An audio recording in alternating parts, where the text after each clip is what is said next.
Hello everyone and welcome. Today we're diving into how Ozempic is revolutionizing the approach to obesity management. Now, I'm sure many of you have heard about Ozempic, but let's take a closer look at what it really does.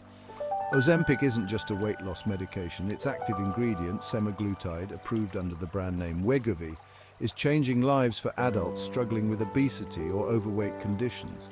But here's the kicker. It's most effective when teamed with a healthy diet and exercise. Research shows impressive results. In a significant study, people with obesity who used Ozempic alongside lifestyle changes lost an average of 34 pounds over 68 weeks. That's compared to just 6 pounds in those who didn't use the medication.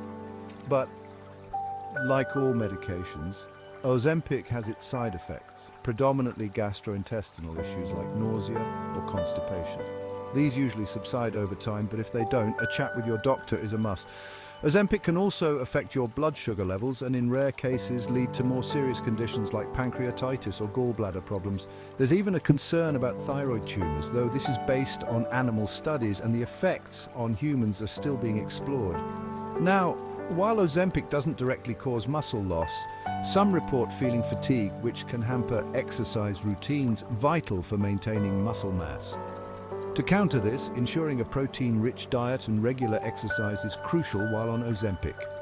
Before considering Ozempic, it's essential to discuss your medical history and current medications with your doctor to ensure it's the right fit for you. Remember, Ozempic is an injection taken once a week and isn't a standalone solution. Sustainable weight management always circles back to healthy lifestyle choices.